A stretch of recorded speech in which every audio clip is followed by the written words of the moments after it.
Live at Lunch. Live at Lunch with Ott and Hanny on 104.5 ESPN, Baton Rouge. What the hell's going on out here? Now, here's Jimmy Ott and Charles Hanagriff. Yeah, for some reason or another, you sound a little taller on radio. Is it live? Is it live? Is it live? Is it live? Is it live?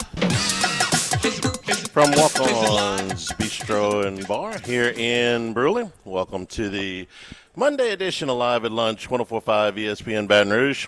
Charles Hanagriff, Jimmy Ott, Max Gotro, Taylor Sharp filling in for Jordan Kentons today back in the studio. Glad to have you with us here today. A little overcast day in Brewley, but we're glad to have you. Glad to have you with us here today as LSU moving into the College World Series for the 20th time with a pair of wins against North Carolina. Against North Carolina. I'm looking down at my bracket against West Virginia this past weekend.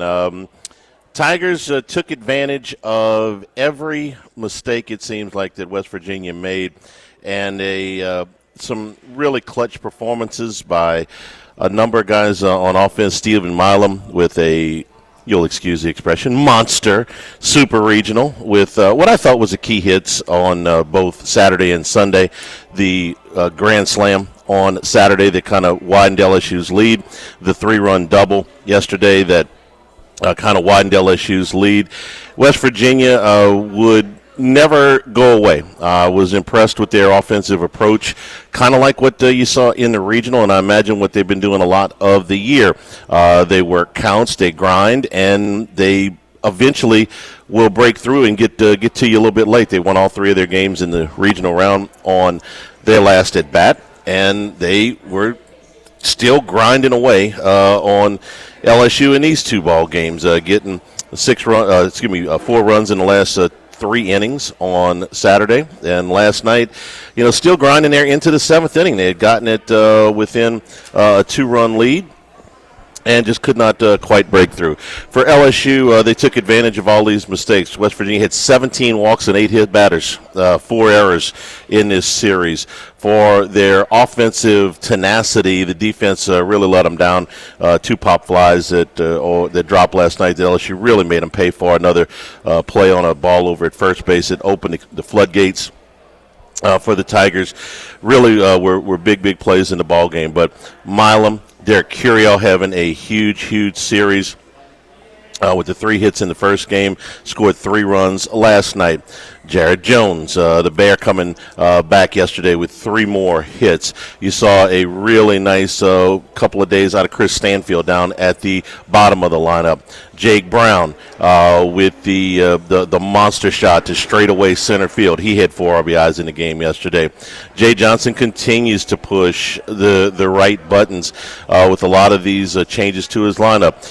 Most people were, including myself, were really surprised to see Josh Pearson in the leadoff spot on Saturday. He responded with 2 hits and a grand slam. So it seemed like most of what he did worked. It was a brutally hot day on Saturday at the box. Kudos to our guy Ronnie Rance, who made it as far as he could before. Just had to punch out on his bet. We'll have a little fun with that later. But Cade Anderson really grinded. I thought through 7 innings in that brutal heat. Plus he took a line drive off of his left arm.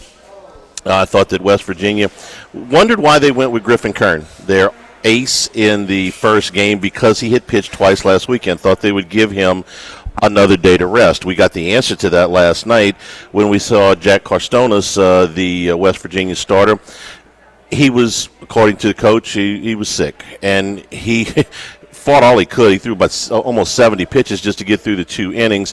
Clearly didn't have his stuff. They wanted to give him the extra day. Well, Carstonas didn't get to the 3rd inning, and Kern didn't get out of the 5th. So you saw LSU take advantage of that.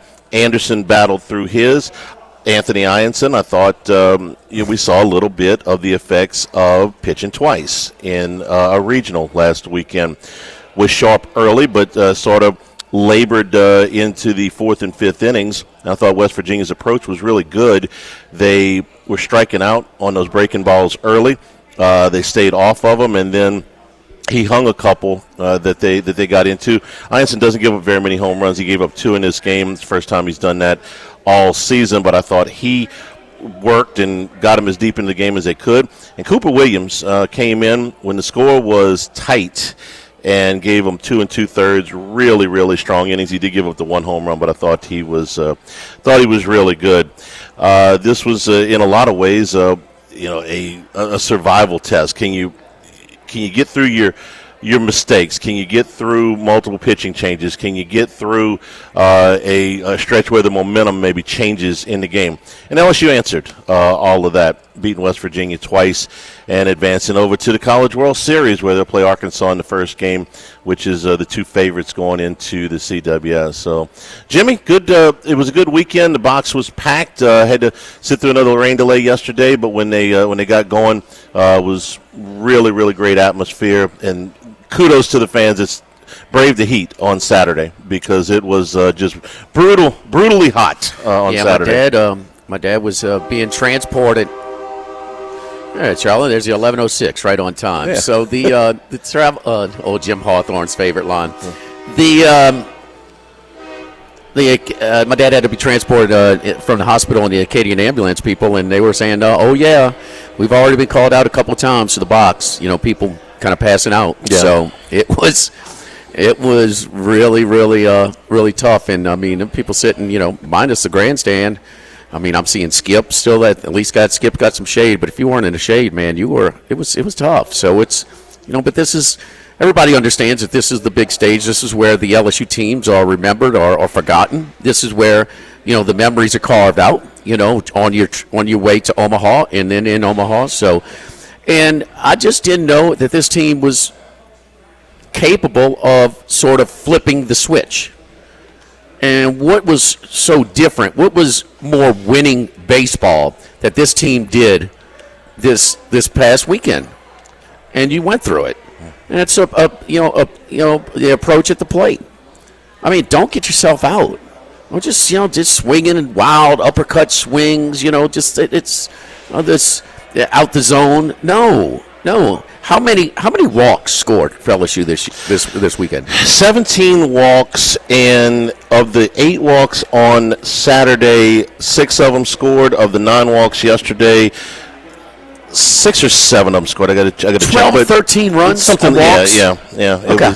And LSU made them pay. It seemed like every time. And 8 hit batters too. I mean, that's a lot for 2 games. Well, I consider those walks also. Okay, well then if you want to add those, absolutely, those are free base runners. 25 over 2 days. Okay, so West Virginia, the stage, and we thought that this team was a little different. Man, this team got a taste of the Super Regional last year, and so maybe this particular team, who was the golden era of West Virginia baseball, they went on the road in Tucson and won a regional, and then they lost in the Super. They went on the road in Clemson and won a regional. That could be, a lively atmosphere as well, and they handled it well. They didn't drop a game, although they won at their last at bat in all of the games. But I just didn't know if LSU was capable of grinding out at bat completely. Only 10 strikeouts in the 2 games. Milam, that's really good. Yes, he hit a home run, but he looks like he's trying to drive the ball instead of what was his on base percentage.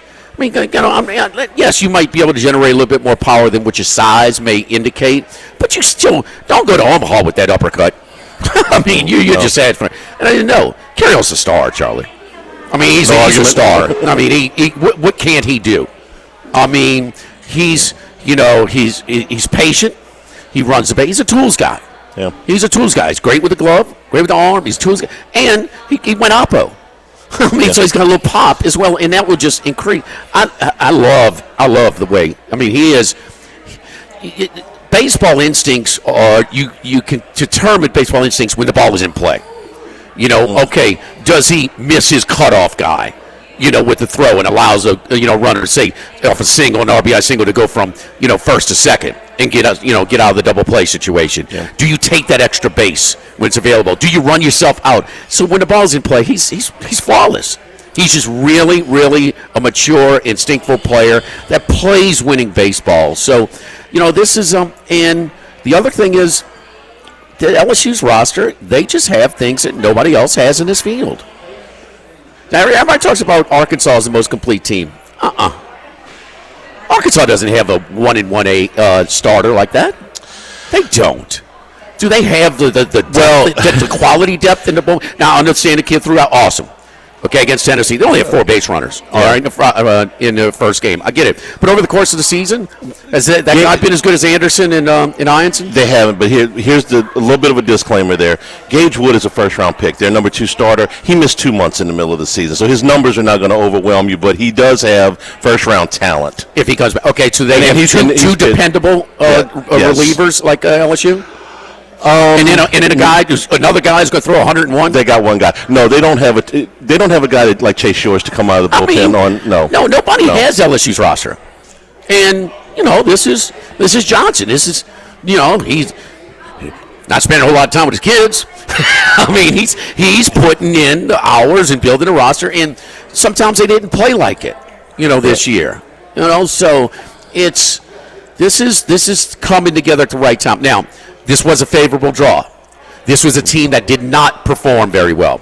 I mean, Arkansas Little Rock put up way more of a fight than West Virginia. Yeah, they did. Way more. I mean, what is the guy doing throwing? You have a guy that started in relief. He pitched 2 of your 3 games in a regional. He can only start 1 game. Yeah. Give him an extra day of rest. And I guess that makes 0 sense. Well, he had a reason. Okay, it may not be a good reason, but his number 2 starter was sick. I mean, you can see him in the dugout. He's got his head in his hands. He looks like death in an onion. Okay. That's a team coming in compromised. Yes. Yes. And then they're throwing the ball all over the plate. And just giving you free passes. And were they up 1-0? And was it walk bomb? To get the 3-1 lead. It's just the perfect scenario to really punish a team that's kind of flirting with disaster. So it worked out for LSU as far as the draw and also the way the team. Little Rock was way more formidable than on paper. West Virginia was not.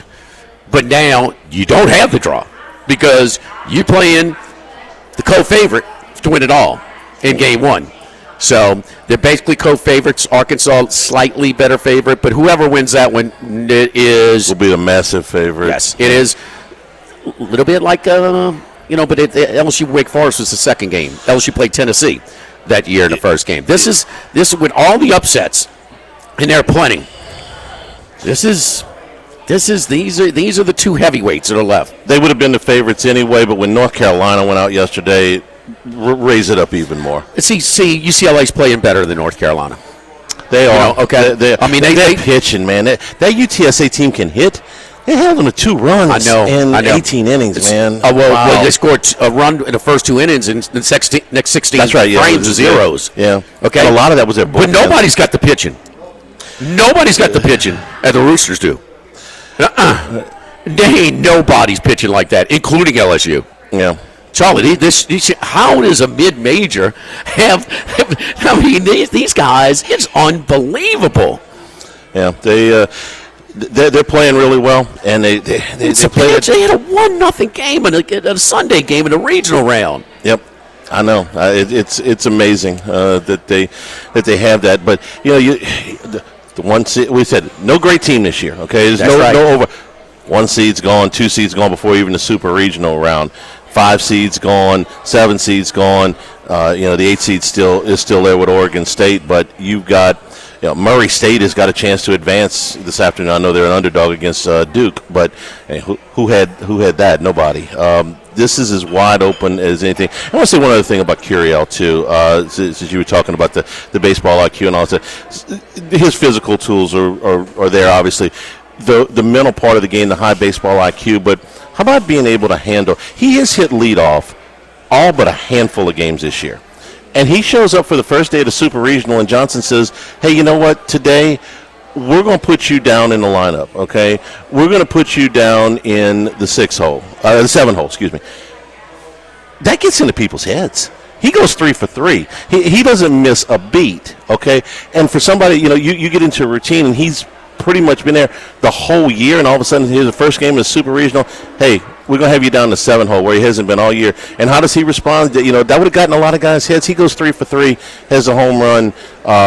I'm like you. I'm just incredibly impressed with every facet of his game. What a catch in the left field last night, late innings. He's a tools guy.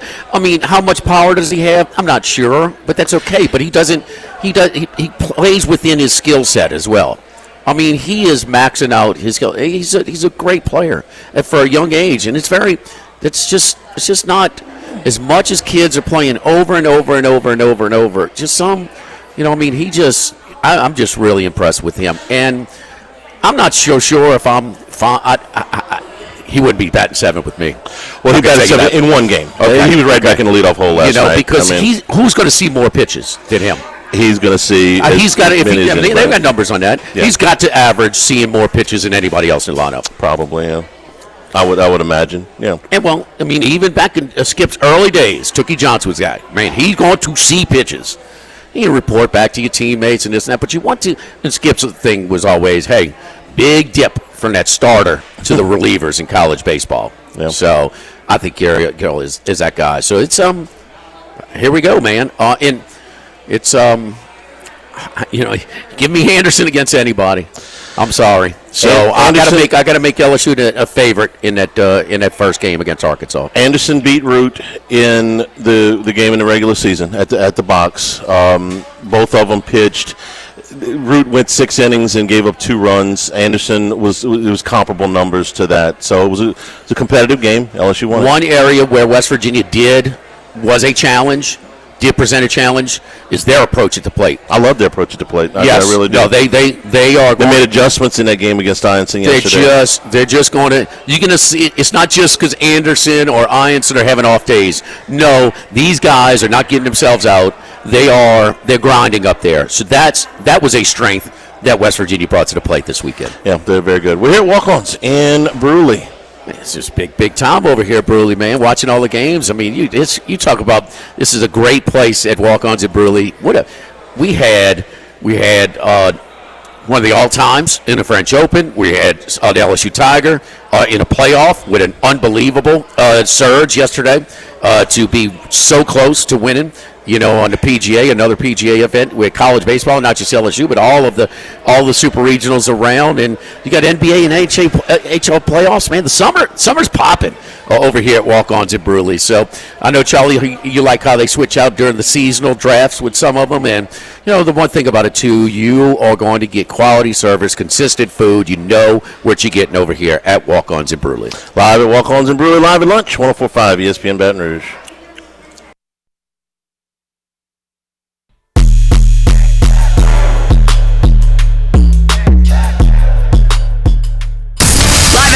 With Ott and Hanny from Walk-Ons in Bruley on 104.5 ESPN Baton Rouge. And we'll return here at Walk-Ons and we get the show on demand, LouisianaSports.net, 104.5 ESPN.com. So we get 7 of the 8 that are in. UCLA is in. Arizona. That's probably the biggest shocker yesterday. They got 3 runs in the 8th inning to beat North Carolina. I thought going into the super regional round, I thought North Carolina should have been the biggest favorite to win it all. Not because I think that they're better than LSU or Arkansas, but because of their draw. And they were, I think they were third choice with Tennessee. So them losing in Chapel Hill, especially after dominating the first game the way they did, was surprising. Arkansas really got loose on Tennessee yesterday. Liam Doyle. We saw pretty much every pitcher that was forced to pitch twice in the regional round come back and get hit. Yeah, we talk about this all the time. I mean, they're not robots, okay? And you will face, you will pay some kind of price for that. It doesn't mean that you can't pitch. It doesn't mean you can't even pitch well. But whether it was Kern for West Virginia, or Ianson for LSU, or Doyle for Tennessee, they're just not quite as sharp when you're asked to do something like that late in the season. And I understand why the coaches do it. You got to win, or your season's done. But Doyle, who had not pitched well down the stretch, got hit at Arkansas. We also saw Sam Dutton get hit pretty hard, not because he was compromised from the week before. He just sort of hit a wall there late in the season for Auburn. Oregon State and Florida State, a bunch of runs scored, but Oregon State had this game 13-3 after 3 innings. Florida State. That was one on Friday night. And you thought? Well, you're down 4-1 in the 9th inning. Yeah, that's right. You come back and win? Yeah. Okay. You win 2 out of 3? You blew it, yeah. No, they absolutely blew that one. Florida State tried to get back in it, but the deficit was just too much. So they couldn't quite get home in that game yesterday. And it was a big dip, because they got a nice 1-1A, duo with Jamie Arnold and then lefty. I think V starts as Violin or something like that. But that's a big dip down. And I mean, Oregon State's got a real nice draw, man. The winner of that one is going to be in really good shape. And on the podcast, I put them out. They see, Charlie. Here's the difference in North Carolina. They when in the biggest spots in the game, late innings, they got a true freshman out there with a 3.75 ERA. He's okay. Yeah, he's solid, average, number, good. yeah. But a true freshman. That's your. I mean, and he's the one that gave up. He got hit a little bit in the regional round on the Monday game. He's okay. And I just thought it was just a Monday. It was a game 7, so you're pitching this thin every time. That was their go-to guy, and that's a weakness. And Arizona just hung around enough. It's good, and give the Arizona coach credit. As soon as they fall down 8-1 on Friday in Game 1, right, I'm pitching down the line. Yeah, I'm not going to waste any of my arms right now, and it was just enough, to get it to get them past the finish line. This is just not when 14 of the 16 seeded teams are advancing to the super regional round. It's just this is a different.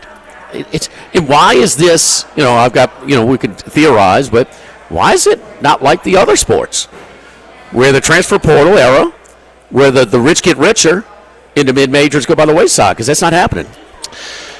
They're getting the players. I was watching. We follow Kendall Rogers and that group pretty good. The number of transfers that are in the portal that are going to the big schools right now. LSU picked up 2 over the weekend. Miami, after they lost, a heartbreaker yesterday, lose by 1 run, they got Michigan State's top hitter yesterday out of the transfer portal. And we'll see a lot of this over the next couple of weeks. But so it's not like they're not getting the players, but for whatever reason, I don't have a great explanation for it. And maybe this year's a one-off. Nobody made it back to the World Series from last year to this year, and there's not as many of the high seeds. Maybe it's a one-off, but it's definitely there this year. There's your boy. There's your freshman, Walker McDuffie. Looks like Nick the bartender from Los Reyes. He got his glasses on. He's firing. I mean, So they, Knapp is their hammer. He's their hammer. Yeah. And you were trying to compare it to Rodon a little bit with that team, but, that NC State team was not a national seed. I don't even think they hosted a regional that year. They didn't. Yeah. So, but this is where we're. I mean, between 1 and 14. I mean, who was 14?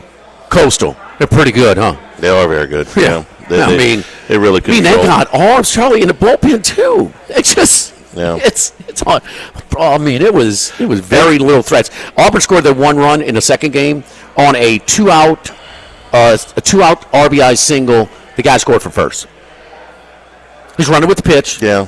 It's kind of hit. It's a long single. Yeah. And he just, hey man, we're rolling. We're rolling, and he scored. That's how they scored their 1 run. Louisville. For a while there, I thought McDonald had won. McDonald had as good a program as there was going in that league for about 5 years, and they've dropped off probably the last 4 or 5. But they're back. But I thought Miami should have won yesterday. Could have easily. I mean, they definitely could have, but I mean, it was kind of things broke Louisville's way in that game. So we got 7 of the 8 field, and Murray State yesterday broke open a competitive game in the 8th inning. They score 9 runs and get away from Duke, so they'll have the final game of that series tonight. Just like in Ole Miss, their pitching was just hanging on, man. So their pitching is going to be really compromised tonight or this afternoon. What time's that start? 6. And so, but they're going to be able to score some runs. What's the total in that game? Max, total in the game. Murray State, the only game today. Yeah, no, I didn't look. I was asking him. Without looking, I'm going to say 15.5. So Ianson got hit more than usual. Yeah. The Tennessee pitcher who threw two appearances for regional got hit more than usual. Yes. Aaron for West Virginia. Yes, for sure. And, I mean, the guy's got 6, which forced him to throw a day earlier, too. The Murray State guy, he got hit more than usual, so yeah. It's just a little tough. 16.5. 16.5. I got to still go over.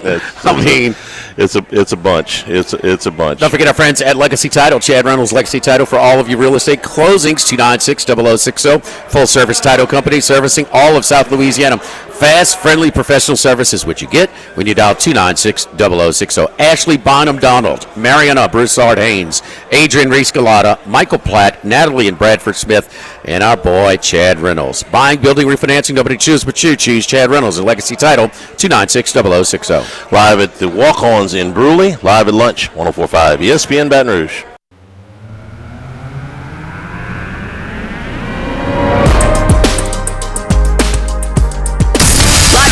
With Ott and Hanny from Walk-Ons in Bruley on 104.5 ESPN Baton Rouge. All right, Troy, what's going on, man? A lot of things happening from NBA, NHL, golf, tennis, college baseball. It was a lot.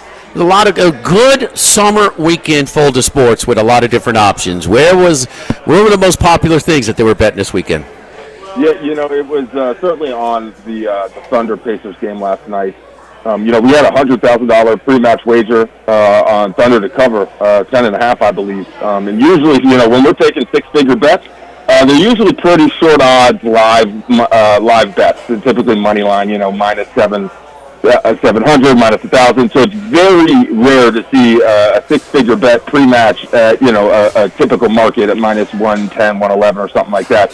Obviously, very good action on the men's final at Roland Garros, and I think is certainly helped by the fact that the match took 6 hours, so a lot of in-game betting. But save the betting, that's one of the more spectacular tennis matches I've ever seen. I'm certainly not a massive tennis fan, but I do love myself a major final when two of the marquee stars, whether it was of yesteryears with Federer, Djokovic, and Nadal. And now, obviously Alcaraz and Sinner are going to be the faces of tennis for the foreseeable future. I believe they've won each of the last 5 men's majors, and we took a significant handle on that. I think Coco Gauff, representing the U.S. being in the women's final at the French Open, certainly helped the handle. We had some decent, wagers on her to win in terms of futures. I think we had a $1,500 wager at the plus 700, which was a very nice payout. The UFC card did pretty well on Saturday night. I myself did pretty awful, other than some short money or short odds parlays. On my specific kind of reaches at plus money, I did terrible. And then, the Stanley Cup final has been nothing short of spectacular. So, like you mentioned, it's been a pretty amazing weekend and going back to Thursday, Friday. I'll be your tennis historian, and this is in the top 3 as far as Grand Slam finals. Yep. And the first one is 1980. So I was 13 years old, and that was Borg McEnroe. And that was Borg. It was the Borg who was just the dominant player. He didn't play in the Australian or French, but he played in the U.S. Wimbledon and the French. I'm sorry, and he was won 4 in a row. And he was he was unbeatable. But McEnroe was this bratty, outspoken. No replay, video replay. So he was at the chair's throat all the time, and that went. That went very deep, and it was a classic. Everybody in the damn neighborhood's asking their parents if they got tennis rackets because they want to go hit the ball that day. And then you had the 2008 Wimbledon final between Federer and Nadal. I mean, we know about their rivalry over the years, and just like yesterday, Nadal won the first 2 sets. Sinner won the first 2 sets. Federer won the third and fourth set in the tiebreaker, 7-5 and 10-8 in the tiebreaker. They did not play a 10-point tiebreaker to decide the fifth back then, and it went 9-7.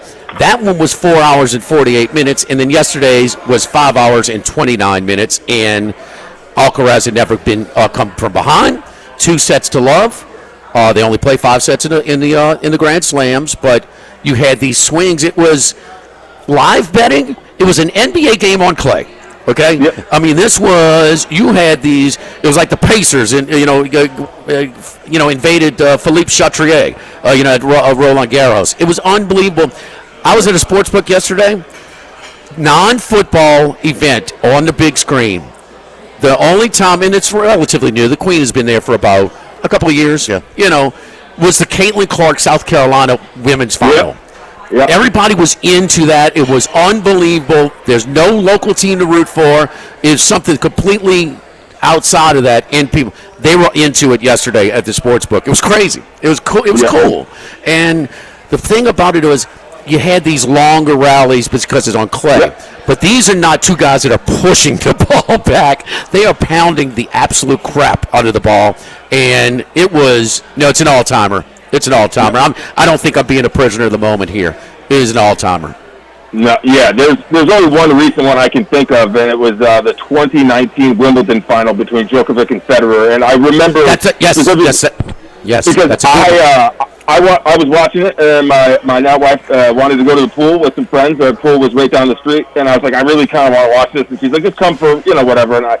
And someone broke serve, and I was like, okay, fine. I'll follow it on my phone. About 30 minutes in, I left the pool to walk back because Djokovic was up 2 sets to 1, and he was going for the win, and Federer was down 3 games to 1 and came back and won that set 6-4. And then the 5th set went to a tiebreak 13-12. It was sensational. Again, I don't really have a favorite tennis player. It's just theater. It is at the final when even if you're not a fan, these are the 2 best players in the world, and they're putting on a classic. It's pure theater, and certainly now that betting has become legalized and we have it on our phones, it makes it all the more better. It's the difference between yesterday's match and the one you're talking about, and also the Federer-Nadal 2008 final, is that those were on grass, and those were very server-dominated. We're talking about, sets 3, 4, and 5, you had like 45 service holds in a row in 2008 to finally Nadal broke Federer. The thing about that one where Federer had him, Federer serving for the match, just like Sinner was yesterday, but there was a lot more breaks yesterday. Federer, the breaks were rare in that Djokovic-Federer final, and obviously Federer was past his prime. He's trying to win one more before he goes out. Djokovic is in his prime, and that was the big upset there. That he didn't close it out. When the match was on his racket. Good stuff. I'll give you one more stat on this match, and so obviously we had Yankees-Red Sox on Sunday Night Baseball, which seems like we have it all the time. That is obviously going to be a marquee matchup. We took more tickets on Yankees-Red Sox, but nearly twice the money on the Sinner-Alcaraz final than Yankees-Red Sox, which is, we know even with the pitch clock, it's going to be a long game. They draw that out. But I'm surprised that it was nearly twice as much money. But also, Sabalenka Golf did more money than the Red Sox-Yankees game. Did more money than any it did more money than the Friday night Stanley Cup Final. Did more money than the UFC championship between Merab Dvalishvili and Sean O'Malley. So tennis was at the forefront this weekend, and we got some just amazing games, which helped the betting out. The golf Sabalenka match is getting out there. It was rocky. The Russian pounded the American in the early rounds, and the American with a lot of heart fought back and punched the bully back, and eventually held on. It was crazy, and of course the Russian was going crazy during the match. Koff mentally was way stronger than Sabalenka in that match on Saturday. How about super regional action, Troy? Can you tell what super regional matchups drew the most handle? Yeah, you know what? I didn't do too big of a deep dive because obviously there was a lot going on this weekend. But Louisville, we've taken a significant amount of money on Louisville games. I think because it is a passionate fan base. Certainly, we're not in Tennessee, but is a large fan base, and I was a little surprised to see that their games were so heavily bet on. But we did see that with some different teams in the regionals that I wouldn't really expect. The regional that had Kansas and Creighton and North Dakota State or something in Arkansas produced a ton of handle and tickets, whereas the Louisville region and the Super Regionals produced a lot of money and a lot of tickets. And I was a little bit surprised by that, just given that, while they are good at baseball, they are not one of the dominant teams we think of. That's interesting. All I can cut right at the top of my head, they were a home team that you could get for a reasonable price. You had to lay a pretty big number with North Carolina, LSU. You make a good point that the lines that are closer together, the less juice usually draw better action. But Charlie, I got to tell you this: I may have underestimated just how public Tennessee is, because when we did the Bet Rivers podcast, we both endorsed them at minus 122. The best you could find was minus 150. By the time 150, 155 by the time it came out. It was Arkansas against Tennessee. The series price. Yeah. Yes. So, or people are watching us because that was our double pick, to win the regional. I thought we both thought that was a really, really inexpensive price for Arkansas at home. They're so good at home. It's now 34-4 at home, and Gage Wood coming back. He had missed so much time, but now he's back. He took him like 3 or 4 starts back to get his stamina back, but now he's there. They're going to be a hard out, man. They're going to be a hard out. Yeah. Troy, what was the highlights of the UFC? Yeah, I think it was Kayla Harrison dominating not Amanda Nunes. That's the fight that's going to set up. But Juliana Pena. I think Merab Dvalishvili just dominating Sean O'Malley was a big surprise. Sean O'Malley, who's a character, he likes the extracurriculars. He kind of went back to his roots and has been clean for a long time, and thought maybe being clean would help him and no distractions. And it just proves that these Southeast Asian Dagestani wrestlers from the Caucasus regions, they're a different animal when it comes to grappling. And they have granite chins. And Sean O'Malley has the best hands, the best knockout power in his division, and he really could never get it going. And it really sets up an interesting time for that weight class, because when you have these Dagestani fighters at the top, they just clean through the division, because wrestling is the best base in combat sambo, which is, like Eastern European wrestling. It's such a good base. It's so hard to get past. So really interesting things coming. I think Kayla Harrison being the face of women's mixed martial arts is huge, because she is, has that star power. And this does potentially set up a match against Amanda Nunes, who was the former two-division champion, retired last year, 2 years ago, to start a family. She's now coming back, and she is the greatest women's mixed martial artist of all time. Kayla Harrison is a specimen. They both could fight at a larger weight class than the UFC provides for women.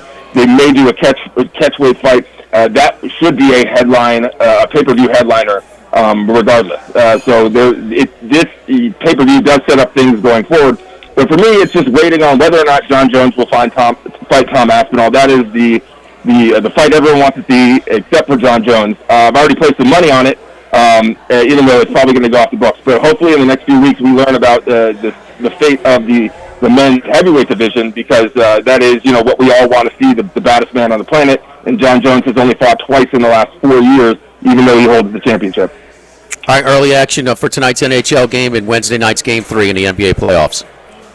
Panthers right now to win and to cover, which is a little surprising. Because I believe they're minus 1.5 on the puck line, and last 2 games have been, decided in overtime. And certainly the Panthers have held a 2-goal lead. But I'm even though the juice is not on the side of the Oilers on the puck line, I believe they're like minus 210 to plus 1.5. But unless Panthers just use that change in venue and get back home, and where they just blitzed the Hurricanes. They outscored them like 18-3 at home. And then, for the NBA Finals, it's early. We haven't taken a ton of money, and so the percentages are pretty lopsided in the favor of the Thunder. I think the public saw what happened in Game 2 and realized the Pacers stole Game 1. It's going to be unlikely that they can steal another game. We're even seeing, some action come in on series odds on Pacers or on Thunder to win 4-1. I could see it going 6, but right now it's 85% of the money is on the Thunder to win, and 79% of the money is on the Thunder to cover in Game 3. The zigzag pays off again last night, and that six-figure bet on the line, and you saw it went off at 11.5. So everybody was, a lot of people cashed in tickets last night's game too. Follow Troy on Twitter at Troy Macker. That's MACHIR. Troy, great stuff, man. Enjoy the week. We'll talk to you on Friday. Sounds good. Thanks, guys. Don't forget our friends at Total Maintenance. Hot, huh? Think it's hot? A little bit. Yeah, I would say so. So, listen, man, we service today, every day. Your units are struggling. It's not cooling properly.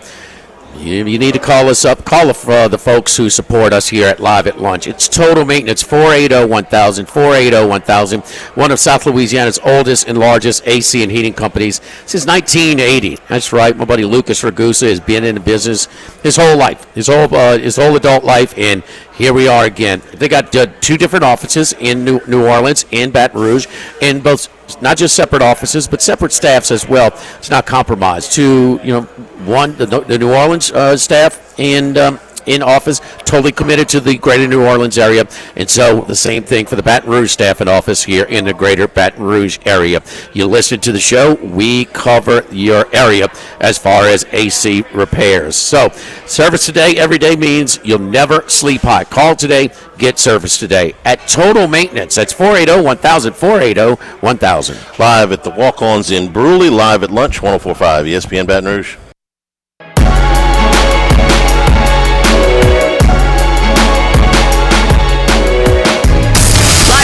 With Ott and Hanny from Walk-Ons in Bruley on 104.5 ESPN, Baton Rouge.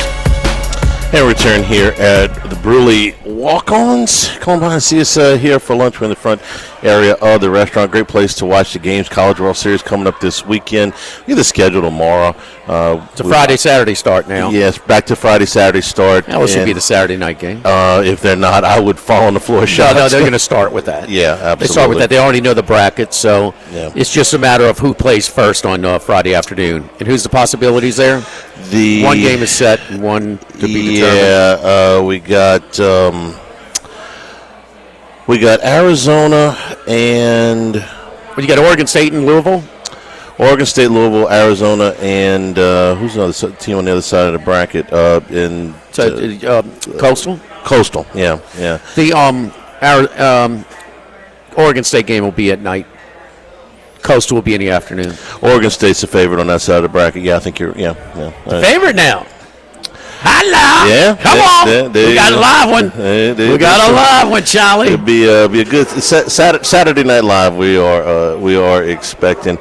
One note out of New Orleans this morning. New Orleans Pelicans GM Bryson Graham is headed to Atlanta.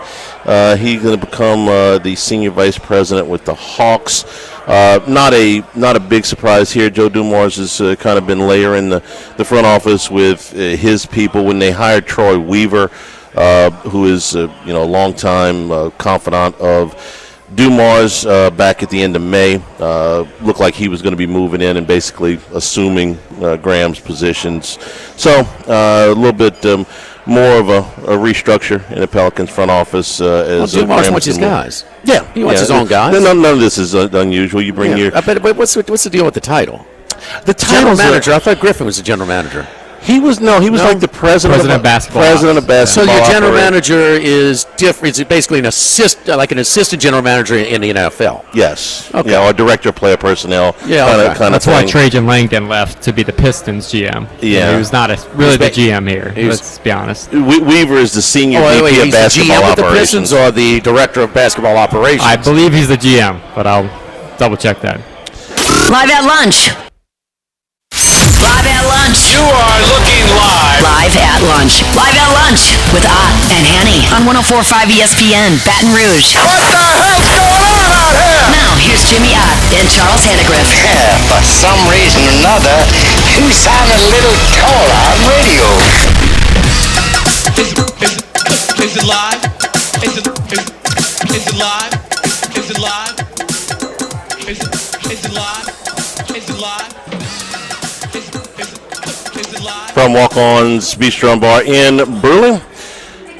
Hour number 2 here, live at lunch. Charles Hanagriff, Jimmy Ott, Max Gotro, Taylor Sharp filling in for us back in the studio.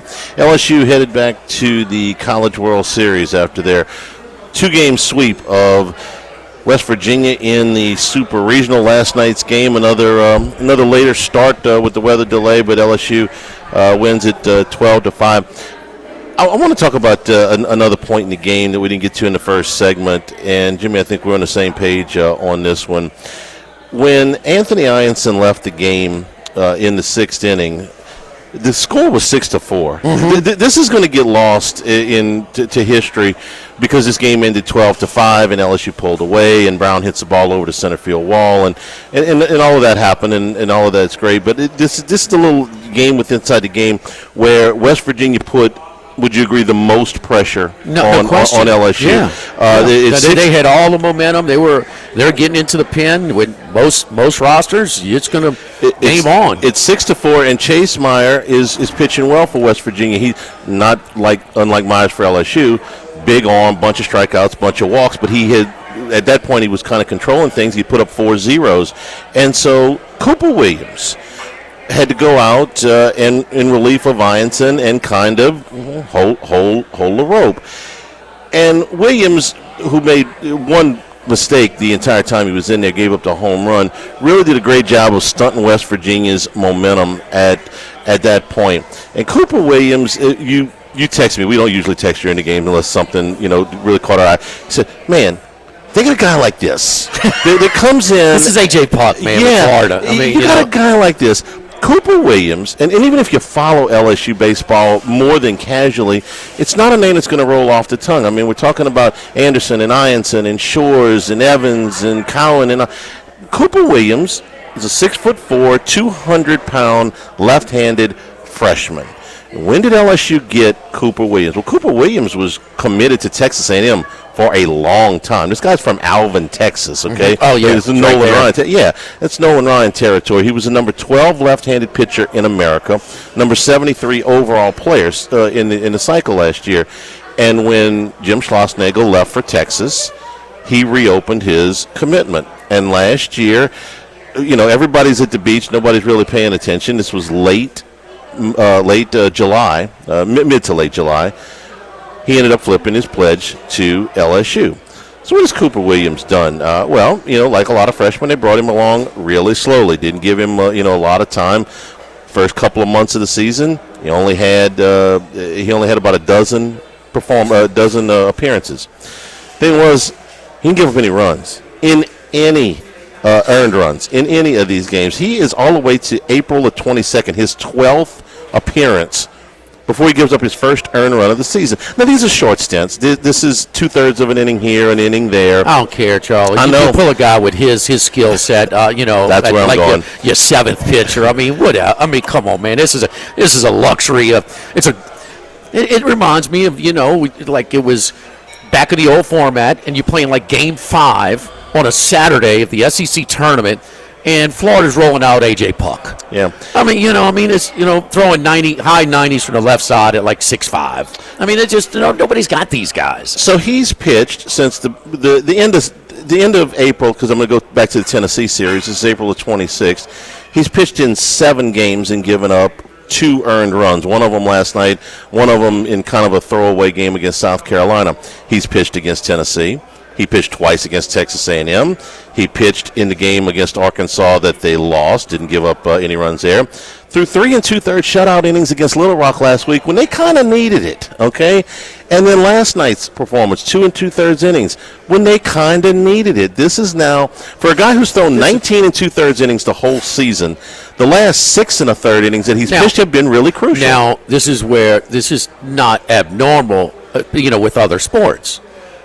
A young, talented freshman who's got to get comfortable first. Mm-hmm. I mean, they got some young, talented freshmen that like the Gario, well, he's ready instantly. Like a Todd Walker was ready instantly. And then other guys they're not ready their whole freshman year. Yeah.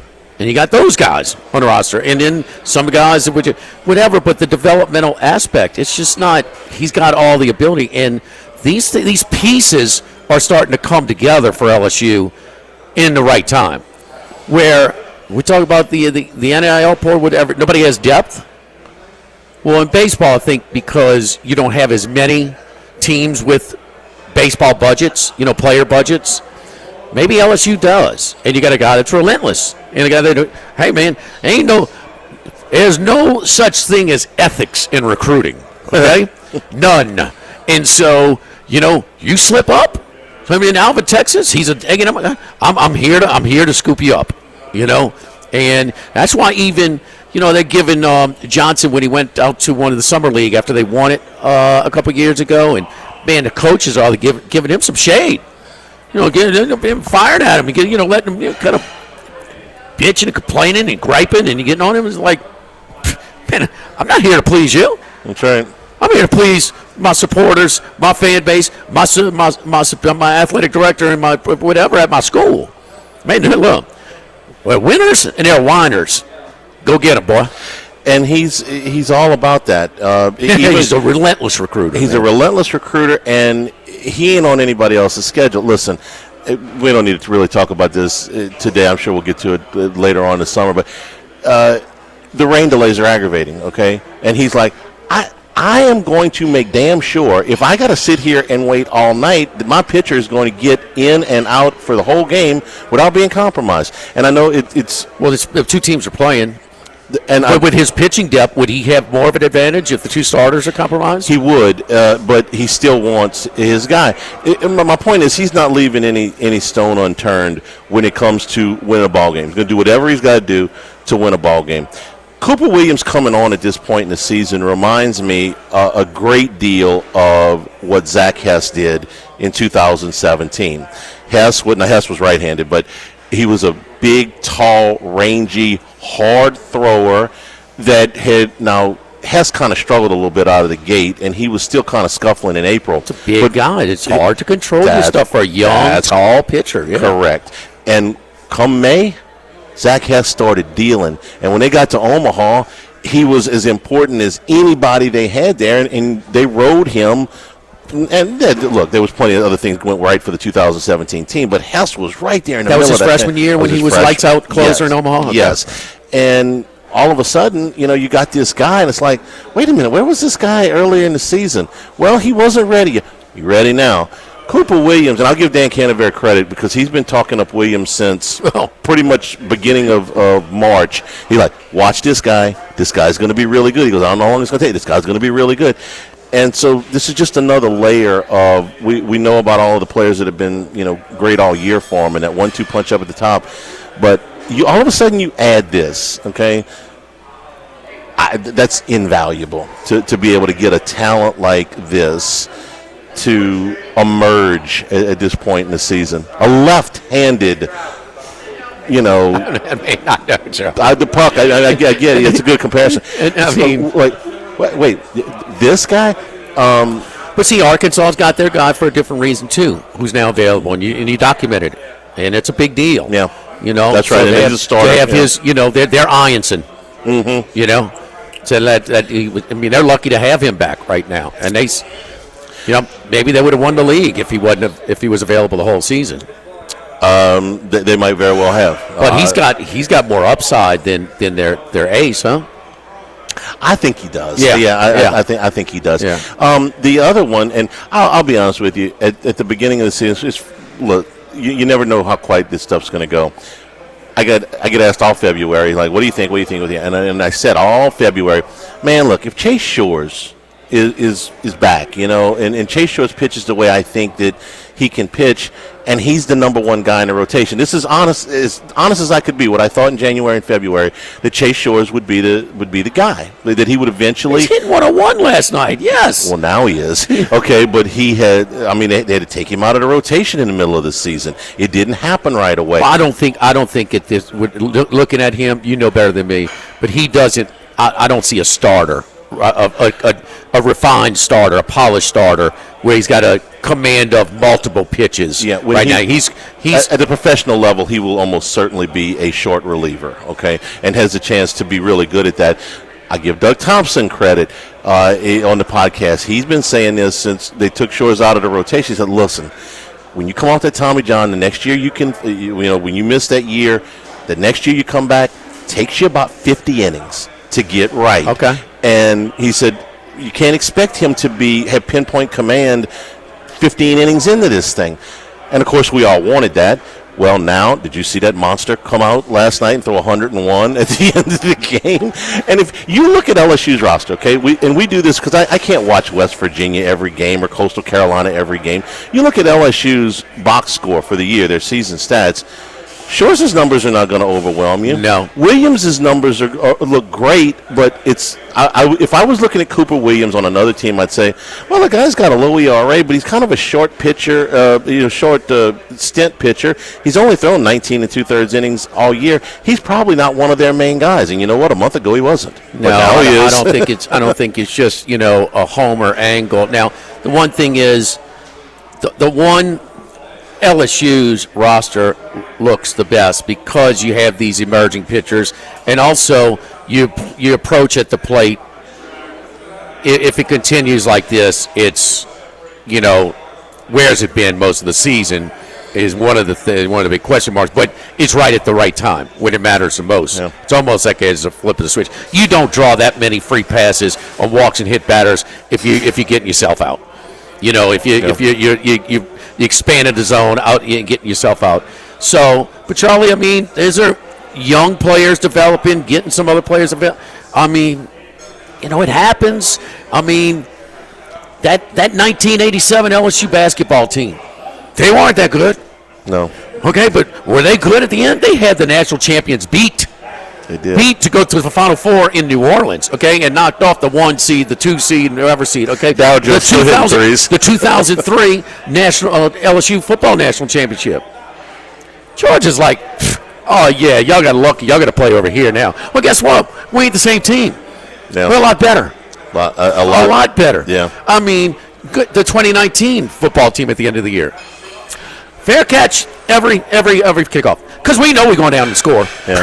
We were fair catching every kickoff. Woke up that morning not the least bit nervous that they were going to lose that game. Yeah. What and when teams evolve like that, Jimmy, what did are you going to remember when I said this and we talked about it about the middle of April? When I said what's the strength of this team in the middle of April? This baseball team, Charlie. In the middle of it was the 1-2 punch out of the bullpen. Yes. Cowan and Evans because they had pitched in. But you still had two really good starters. So you don't have two. I don't know, but I'm going to tell you this: they don't look at it the plate. They don't pass the bus off the bus test like LSU does at the plate. But on the mound, I don't know where these guys are being drafted, but those cats from Coastal Carolina's got pitching out the wazoo. They're bringing in guys off the bullpen, Charlie, pumping it. I mean, it is. You did a great job. That was one of your picks. They're going down to, Auburn and winning Super Regional. It was no fluke. No. It was an extra inning game in the first one, okay? But it was a matter of time in game 2. They got the bases loaded, nobody out. The left-handed reliever for Auburn comes in and gets, escapes with nothing. Auburn's only run was the runner at first scores on an RBI single, a long single with 2 outs. That's it. They never threatened. It was just a matter of time before they broke through. I mean, they were the superior team, and it's because of their arms. You're just not going to get a whole lot on them. No, and it's how they're pitching right now. Because what I said about Evans and Cowan at that time, they were pitching pretty much every game. And Ianson, it's easy to forget now, he didn't have a great first half of the SEC season. He gave up 4 runs in 3 innings against Missouri. He gave up 4 runs in 4 innings against Texas. He gave up 4 runs in 5 innings against Auburn. Now, he pitched pretty well up at Oklahoma, but it was freezing-ass cold. That was the first half of the season. He was just okay. But in the second half, when he comes on and he shoves it up Texas A&M's for 9 innings, and he shuts Arkansas out for 5 innings, and he went into this, almost a 6th inning against Tennessee, 6 one-run innings against Alabama. Ianson in the second half versus the first half, there's no comparison. This is what you want. And guess what? It just got easier. It's going to be a lot easier to pitch now. Yeah, because that park is a lot easier. I mean, just attack the zone. So what you think about teams, and I tell people this all the time, it evolves over the course of a season. If you told me in the middle of April, LSU's going to College World Series, I'd have said, okay, well, with Collins and Evans pitching the way they are, man, that's pretty good. Cowan and Evans, who carried LSU through the first half of the SEC season, did not see the mound for a single pitch in this Super Regional. Not one. And those were the two most important guys on this team in the middle of April. I would have told that to anybody. This was the one caveat. This is a weak performance by West Virginia. You give up 25 free passes in 2 games. Yeah. That's crazy. You can't expect to win. You can't expect to beat anybody. And the 4 errors. And we're talking about easy errors. We're talking about 25 free base runners and pop-ups falling out of the sky. This was the one thing they did at a big level, a tough level, a challenging level. They challenged LSU's pitchers at the plate. That was a team that they had. It wasn't like these typical Anderson starts against teams that are way better. In the SEC, that you get like 1 or 2 little threats out of 6 innings.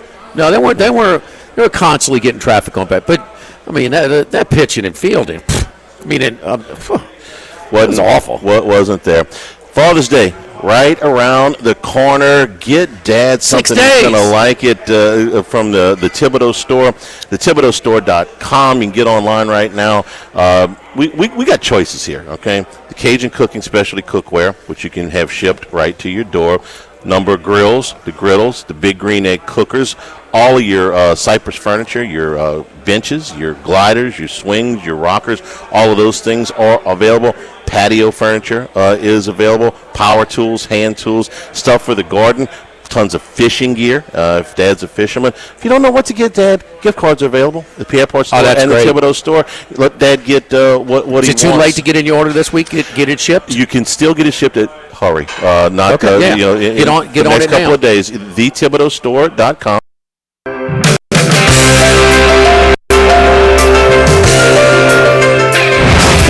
With Ott and Yanni from Mike Anderson Seafood on Lee Drive on 104.5 ESPN Baton Rouge.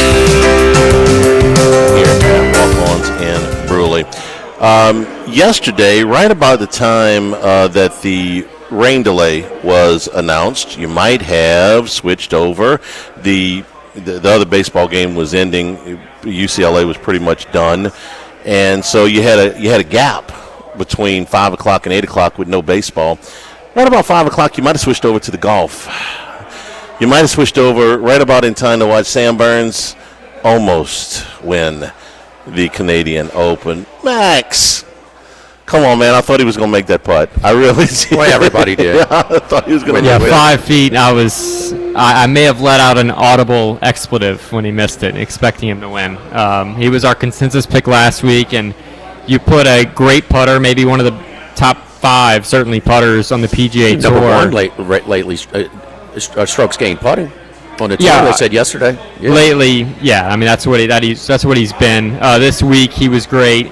In the final round, he was great. He gained 2 strokes to the field putting, which is what you're going to do when you shoot 62 at a back nine 29 to even get in that conversation. So it's kind of difficult to really hold him to something because he probably shouldn't have been in the mix anyway. He finished an hour and a half before the final group came through. But, yeah, it's a little frustrating, but ultimately it's good to see considering he hasn't really been in the mix in quite some time. He's been in about a year-long slump, especially with his iron play, but that's really come around the last couple of weeks, and it finally manifested itself into a near victory.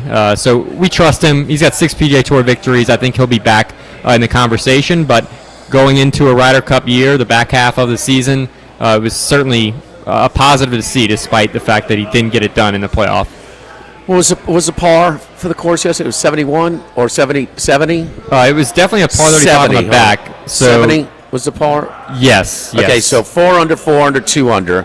So, and you have to, third round when he went 2 under, you thought, man, he had a chance. He left some strokes out on the course. Yeah, he didn't play that great in round 3. Honestly, round 2, I thought his putter failed him a little bit because he hit the ball excellent, just like he did yesterday on Friday's round. He started. What did he start the final round? How many back? About 4. I think he was maybe 5 back. 15 under. He was 4, 4, and 2, so 10. Yeah, 10 so he's 5 back. Yeah. So, and it doesn't start till the back 9. Birdie on 10, birdie on 11, birdie on 12, birdie on 13, birdie on 14, 5 straight birdies to just all of a sudden he's there. You is hitting the ball in the rough. All of a sudden he had a multi-stroke lead, and then he lost some strokes. But then there was way too many bullets you had to dodge by the players who were still on the course when he finished. He had to birdie 18, and he did it. Yeah. He had to have that stroke, and he did it. And they thought that was going to be the difference. And then a lot of guys could have caught him, but they just didn't either. So it looked like he had it in the bag. But how long did he sit and wait from when he got that birdie on 18 to when they teed off? He was an hour and a half behind the leaders, so he had to wait quite a bit of time. And that's always problematic. And look, he put himself in that position, right? He was so far back that's part of the reason why he was so delayed. But that's one of the reasons I even made a small hedge. I'm not a hedger, but I thought the advantage was going to go to whoever made the playoff for him, just because they were fresher and he had been hot and had a lot of time to cool down, whether it be snacking or he hit the range a good bit, but. It's hard to get back in that rhythm. It's hard to hedge in golf, but you could yesterday when it was.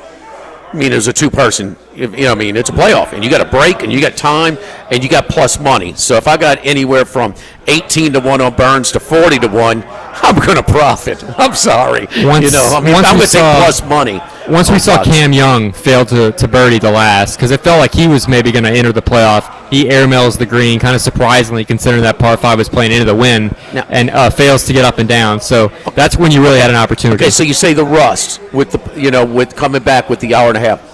There was no rust on that driver. That son of a gun, he was hitting it blindfolded. Flush every time, Max. Driver was good, but I'll be honest.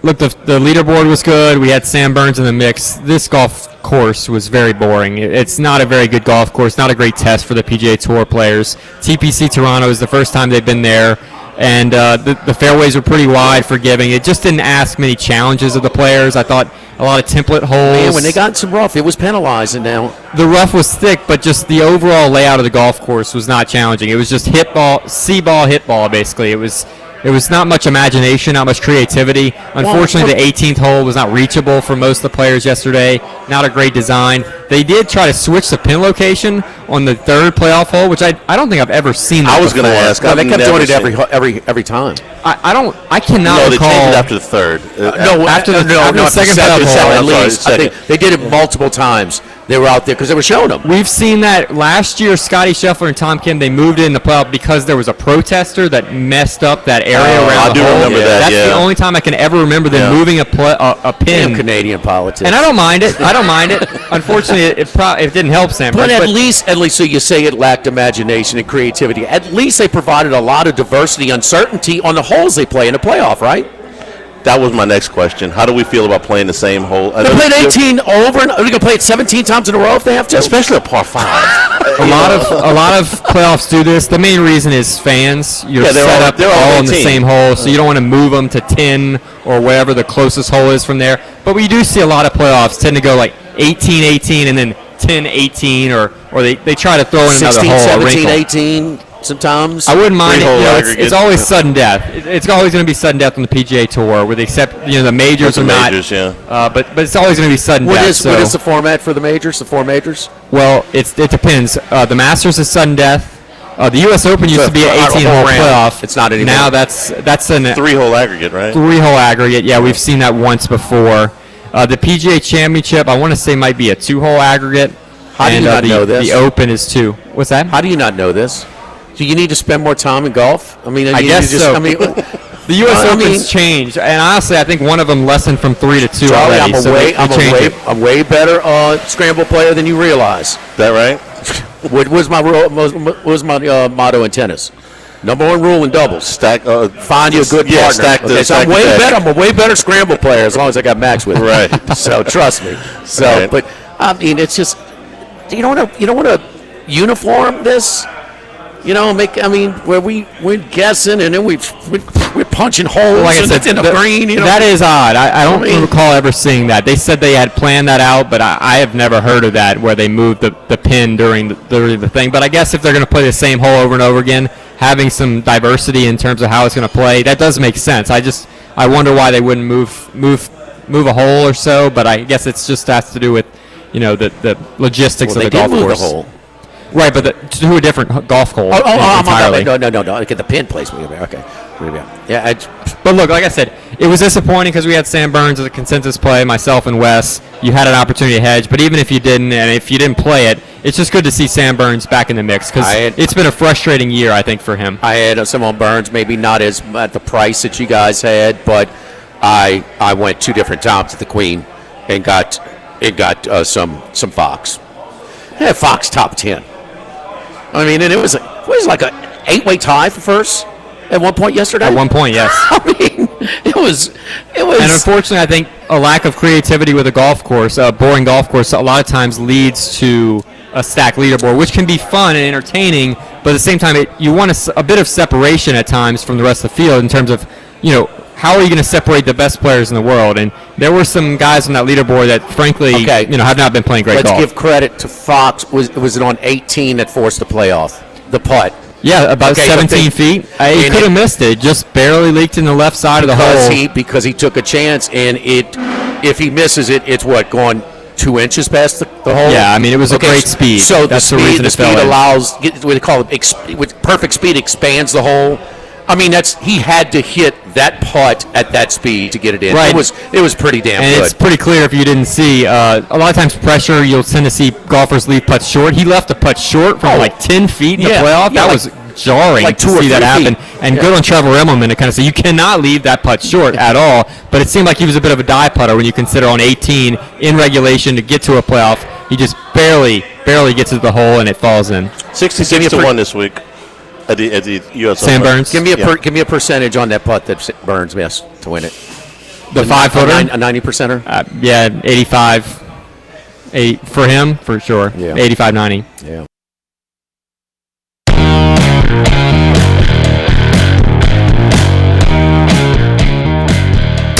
Live at lunch with Ott and Hanny from Walk-Ons in Brewley on 104.5 ESPN, Baton Rouge. And we're also brought to you by Coastal Capital Advisors, your full-service financial planners. Because when it comes to retirement, there are no two situations alike. The Coastal Capital Advisors tailor a plan for you, work with you as well as your business partners and tax professionals to make sure all your retirement goals are achieved. Listen, wherever you are in life, whatever your age, whatever your financial situation, your income, they'll make a plan that makes sense for you so that you can achieve all your financial goals. I can tell you for sure because that's exactly what they have done for me. For more information, call Phil Fontenot and his staff at 337-981-1376. Online, coastalcapitaladv.com. Advisory services provided by New Age Advisors member FINRA SIPC. Jimmy, you like a good wager, don't you? You like from time to time? Time to time. Yeah, okay. So this wager was somewhat funny, and thankfully it didn't end tragically this weekend. Our good buddy Ronnie Rance. Okay, if you've ever heard Sports Shorts on Saturday morning, it's how can I say irreverent. They have a lot of fun with the show. It's good. It's funny. So I didn't hear the setup. I wasn't listening, but I do know what the wager was. And apparently, Ronnie Rance decided that he would bet $1,000 that he could stand in left field for all 9 innings on Saturday. 1 o'clock. Okay. Oh, so one of the roughest. So when did he know the forecast when he made this bet? Yeah, they did this apparently Saturday morning. So he had to lay. He had to give $1,000 to them if he lost, and he won $500 if he won. He was allowed 2 drinks and 2 bathroom breaks for 9 innings to stand out in left field. Stand out in left field for 9 innings. You've taken that bet? Oh, yeah, I'd have taken it. So what happened was... Yeah, sorry, Jumbo. He made it 6 innings. He had to punch out. No, they let him buy out for $300. Oh, yeah, I mean, it's just like because he was about to Chinese war collapse. torture. Yeah, just kind of, you don't think it's really, that rough, but... Yeah, I can do anything for 3 hours, right? It ain't 3 hours in regional play either. Correct. How much time was the duration? About 3.5? Let me see what was it. Was at least 3.5. Yeah, I mean, these games don't go 3 hours. No. There was one that went, boy, it flew by. One that was about 220. Yeah, every now and then you'll get a shorter one, but most of them... it might have been UCLA. Game time. It was quick. 3:41. Yeah. So yeah. Sorry, Jumbo.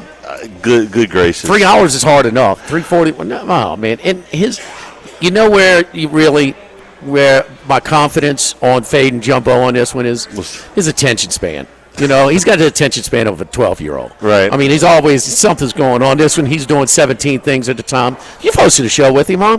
Is he multitasking ever while he's on the air? Just always. I mean, it's driving him crazy just sitting there, standing there. So it's the mental part of it too. So then when you stand, it's like kind of when you're on the bike, when you're doing your cardio in the gym. If you're one of those people that just watches the timer, you're in trouble.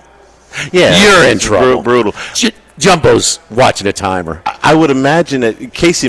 How long was he extended the bathroom breaks? Are the bathrooms air conditioned at the box? In left field, I'm not sure. You know that one? Yeah, they are.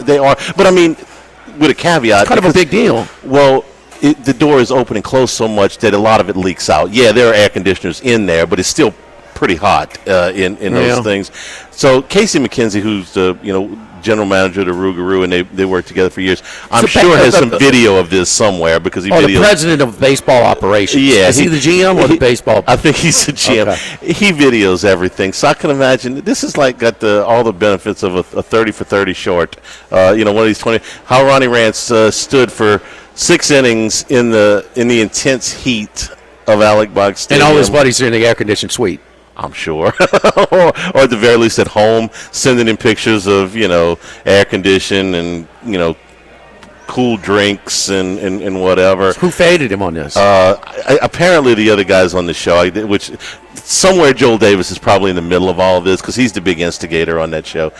So I would imagine it was him. I don't have all of the details. I just thought it's like Jumbo should know better.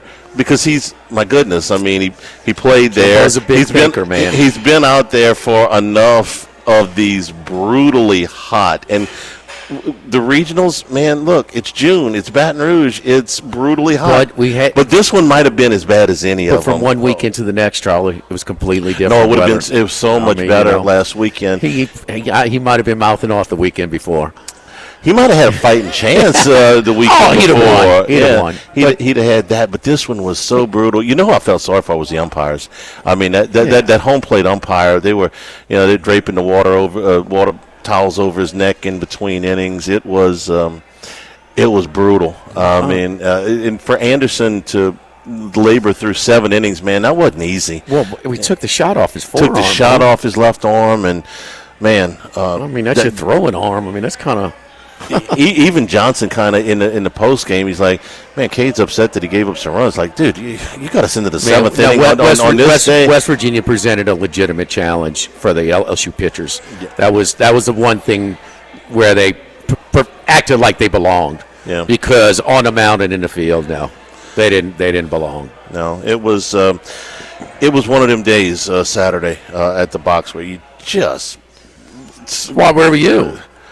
I was in the air conditioning. Okay, all right. I've sat through enough. I was having a conversation with a friend of both of ours, and he's like, man, in my 20s, I thought nothing about, going sit out in the outfield for 9 innings. But now I just, so at 1 o'clock in the afternoon on a Saturday, I'm the same way.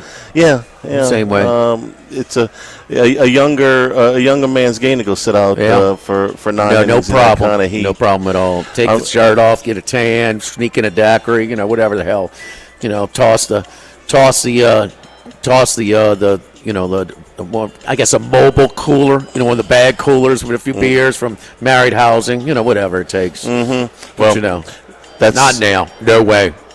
That's the reason. Omaha will be significantly better. Not that it can't get hot up there, but not like down here. I mean, nothing even close. No, it's nice. We were and we're not going this year, so just for a series of reasons, it's just not in the cards this year. I think it's the first time one of us hadn't gone since '93, maybe. I hadn't missed a game since '96 up there. This will be my first trip. Is that right? Yeah, I hadn't so missed a game. One of us has been there since '93, which is this.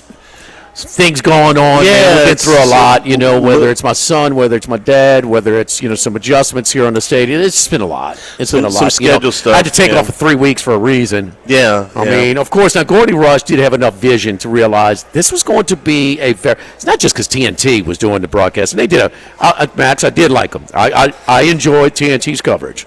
I did enjoy it. So, Brian Anderson's got to, there's no 40 all. That's deuce. So just some little tennis things that he's got to clean up. But Gordy Rush said, no, this is going to be a special French Open. And, Jimmy, you think you're the most suited to go and cover the European clay court circuit. So I had to go on assignment to Monaco. I'm just so impressed that he had the foresight to do that. And Gordy's good at that. Visionary, man. Yes, yes. A visionary for sure. So, Yeah. all right. When's mine? I'll go to where do I want to go? 4th of July weekend. We're going to give you 7 days off, Charlie. Okay. The weekend, a 4-day weekend, and 7 more days. How about that? Sold. 11 days. Sold. You can travel the world. I could make it around the world. I'm not going to. You can go to Casino Square, Monte Carlo, to the yachts in Antibes, to Notre Dame in Paris. Huh? Yeah, maybe slip on down to Rome for a little bit, do the coast down there too. Huh? All right, I could do that. Yeah, maybe so. Macau. Like when I told Nigel Seeley's doing it. I said, man, I was Massetti who gave Alcaraz before he got injured again. He got injured in the final in Monte Carlo. I said, there was pro-Italian crowd here today. But man, they were pulling from Massetti. He says, Jim, Italy's 10 minutes down the road. Yeah. I was like, I'm from New Orleans. Right. I don't even know where Alexandria is. You once tried to fly from, I think it was Baltimore Let me to tell New you about our Orleans to friends at Tampa. Dana Brown at the law offices of O.C. Brown. We were this close, a 5-foot putt away from hitting another consensus pick.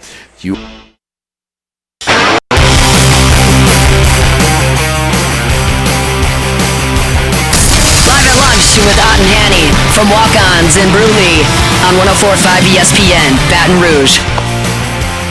Walk-Ons in Bruley. If you like beer, 4 dozen beers on tap here, plus some of the seasonal brews that you can get here for the summertime, watching college baseball, of course, the College World Series this weekend.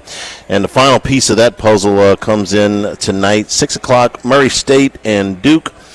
Duke, a pretty healthy favorite here, minus 250. Murray State coming back plus 190. Can lay 2.5 runs, minus 125. And the total is a robust 16.5. Yeah, I do. I mean, I think it's going to go over. Didn't you think I like Murray State. Murray State's lineup is pretty good. Yeah. Didn't you think that Arizona, North Carolina game would be higher scoring yesterday? I did. Game 3. Yeah, I thought all of them would, but especially that one, the way North Carolina and Arizona hit the ball early in the series. It was a short one. Anyway, that's the final team. Well, we saw the Arizona coach on the first game though is out. Said, screw it.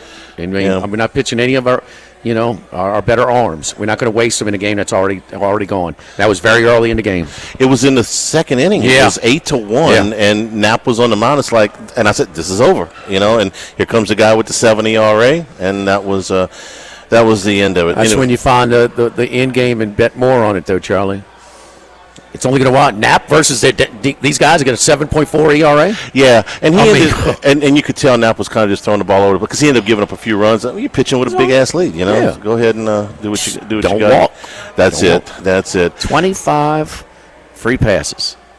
West Virginia gave in 2 games. Yeah. Damn. That's how many walks? How many hit batsmen? 17 and 8. 17 and 8. 17 and 8. A little balance. Yeah. Yikes. Thanks to the folks here at Walk-Ons in Bruley. Ryder and his staff always treat us really well. We're over here on the west side. Yes, indeed. Especially when we bring Max with us because he's famous over here. Good spot to hunker down, man, for all College World Series action, without a doubt. Tomorrow, where it does, eat, play. Stay tuned for Hunt Palmer on 104.5 ESPN Baton Rouge.